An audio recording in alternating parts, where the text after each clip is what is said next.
Hey Saber fans, Tony here from 89Sabers, and today we've got a special review for you. Now, this is a install that I've had for a while. This is 89Sabers K4v2, or 89Sabers K4. Now, when I got this was almost 4 years ago when I got this saber, and this saber was originally installed by Shamim Custom Saber installments, and it was installed with Prism 5.0, and just had a tri-LED, a royal blue, a green, and white.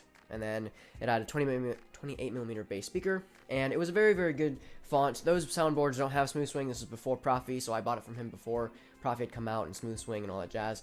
And so it just had 6 fonts, no smooth swing. It was very, very bland. For my first saber with sound and everything, I didn't want to touch it or take it apart or anything, and so that it sat on my shelf for a while. And of course, me getting into saber building, I was always wanting to upgrade it, but I was kind of torn on saving Shamim's memory and also trying to upgrade it so it has smooth swing and up to date about features and stuff.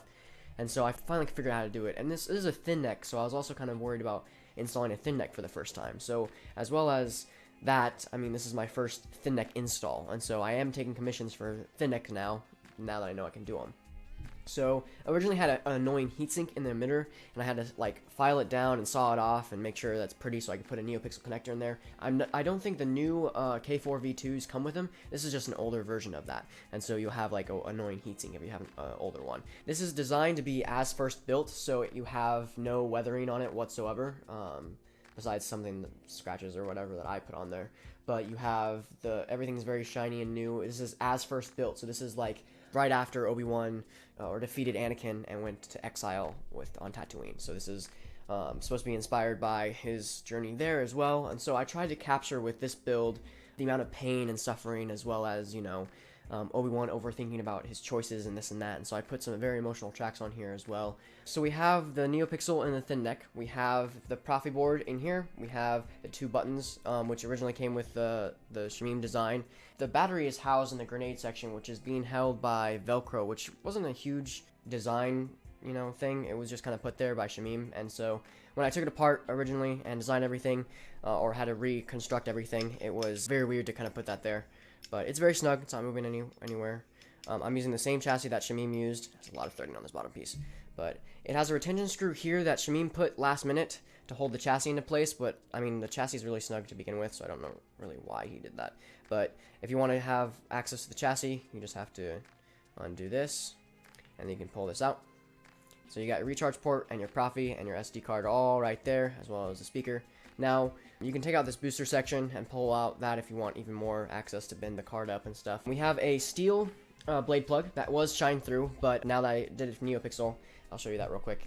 I didn't do stock Neopixel connectors because I thought it was very new to me to do thin neck, and I didn't want to have high risk on anything like that. So you have the normal 7 pins, and then you have about a ½ inch of blade depth, which is actually, I think, more than you had originally with the heatsink.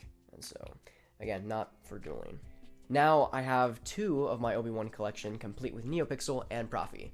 So, yeah, should have a little like 2 out of 3, done. Anyways, so let's get into the blade itself and the fonts.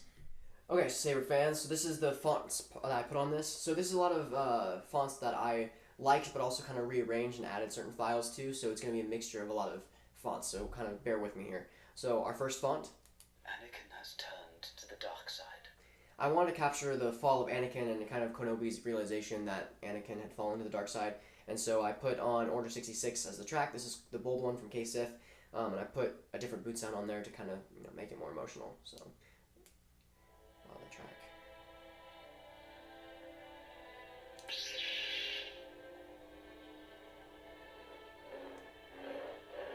Not as loud as I wanted to be, but I'll probably change that up later.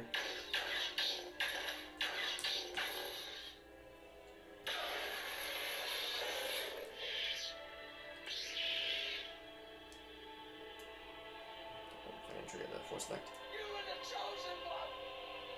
It was said that you would destroy the Sith, not join them! Bring balance to the Force, not leave it in darkness! Yeah. Very cool. Next font is the battle between them. Only a Sith deals in absolutes. I will do what I must. This is up with 2 buttons, of course, so track here. Same font.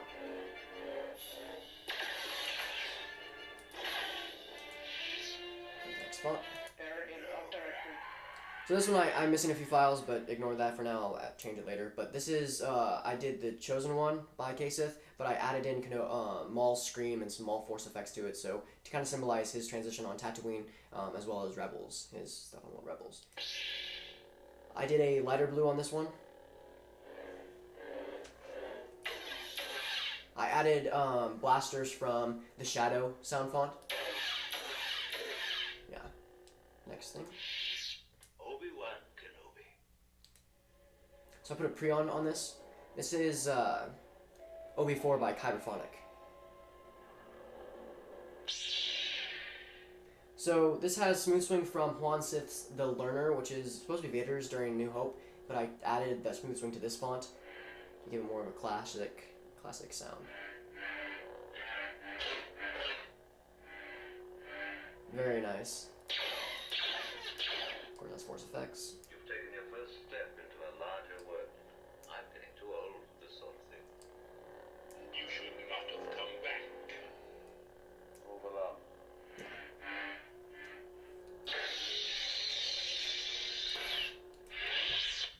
Very good. I put a New Hope training on this as well. So again, the lighter blue.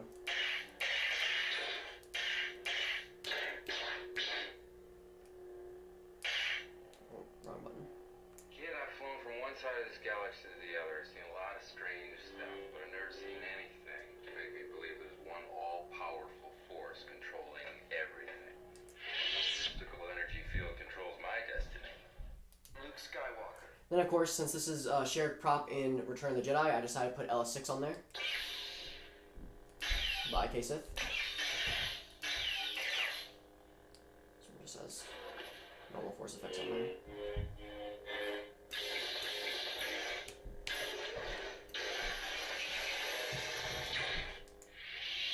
Then we have Daddy Issues by Fonts by Force.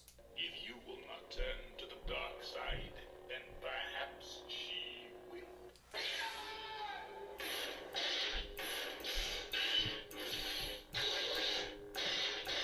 Good stuff.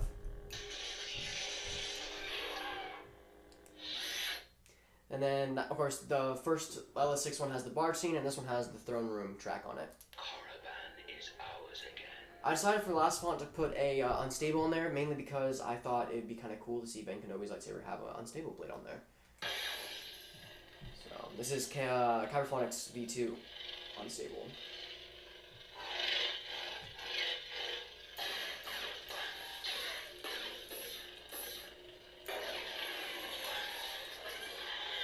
Of course, you have all the lightning and color changing features as well.